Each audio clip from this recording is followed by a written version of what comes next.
Hey, Educator Barnes here, and school is back in session. At least it is for me. And one of the things that educators have to do at the beginning of the school year is learn students' names.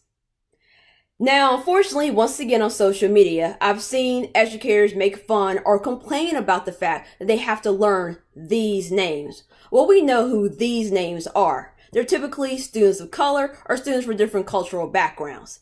Instead of thinking about being culturally responsive, and I know that's a catchphrase right now, and being respectful and making an effort to learn these names, people are going to social media and complaining about it, or they're making comments at work. I've been that student. I have the blackest name in my family. My dad is James Albert. My mom is Lisa Kay. My sister, who's 2 years younger than me, is Alice Felicia. My baby sister is Sherry Julia. My name is Shante Shacole. Most time when people see my middle name, Shacole, Shicole, they think Nicole and they get Shacole. But when people see my first name, Shante, which is spelled Shawnta, a lot of times it gets mispronounced. Typically when my name is mispronounced, it's by a white person. I can only once recall in my entire life a black person mispronouncing my first name. So when I was in school and I wrote about this for Huffington Post, the article is called Know My Name, Know Me. I wrote about a time when I was in social studies class and my social studies teacher tells me that my mother misspelled my name. And so to help me out, she corrected my name on my schoolwork. This was going on for a while and I didn't want to say anything, but it was really irritating me. So I went ahead and told my mother about it. Now my mom believes that grown folks' business just say was grown folks. So I know my mom called the teacher, and even as an adult today, I have no clue what my mama said to my teacher, but I do know for one thing, she stopped correcting my name. Now, she didn't interact with me unless she had to the rest of the school year, but she didn't make those marks on my paper, but the damage was done.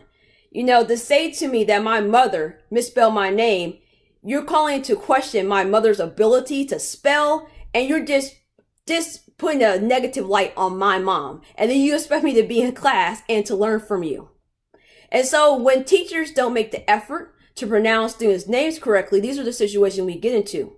But the second part I want to highlight for educators, especially those of you that have educators of color in your building, being culturally responsive should extend to your colleagues too. Unfortunately, my name being butchered just didn't stop when I was a child. It continued on into adulthood and in the workplace. My first teaching job, I worked in the suburbs. And I went in to see the secretary. I was super excited and she mispronounced my name. Just like when anyone else mispronounces my name, I say, my name is Shante. She says to me, why do you people have to have such difficult? And before she could finish the phrase, I said, excuse me? And she didn't say anything else. We got off on the wrong foot and we never got back on the right foot. Instead of her apologizing and saying, sorry, how do you say that? Making a note so she would say it correctly the next time, she complains about how difficult, you people names are. Later on in my career, I had people say, oh, I can't get that. I'm just going to call you Sean. They shortened my name. Or I'm just going to refer to you as Barnes. Or I even had one colleague that's like, oh, I'm just going to call you baby girl because you look just so young and youthful, just like a baby. I'll let that person know real quick. The only body that's referring to me as baby is my husband, and you're not that person.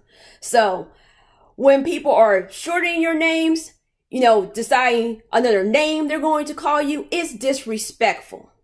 You need to make the effort, whether it's your colleague or a student, to say their name correctly. Because being culturally responsive is not just in the classroom, it extends to your colleagues too. It extends to the community. So when you're an educator and you're saying, I'm a culturally responsive teacher, when I'm looking at you, I'm seeing how you're interacting with colleagues. I'm seeing how you're interacting with students. And if you're going to be one way with the students and be another way with your colleagues, I'm questioning if you're really being culturally responsive or you're just trying to play the school game to be compliant to your administrator. And if you're just there playing games and you're not taking it seriously, especially you're in front of children of color, because I'm a mother of 2 black boys, I don't want you in the classroom. I don't want you as a colleague because it's hard enough being a person of color in this world, because as we know, that just existing is problematic. But then to have to work with someone who can't even make the effort and take the time to say your name correctly, it's just something that you shouldn't have to deal with. And so what I leave you with today is make the effort, take the time. It's not that hard. Even I have to make the effort to pronounce names of students from other culture. currently have students from Nigeria. Previously, I worked with Burmese refugees. And so I had to make notes to myself, and I kept saying the name correctly because I knew, because I've had that situation, how bad it hurts and how that makes you feel when the person doesn't think enough of you, to say your name correctly. So that's what I have for you today. Until next time.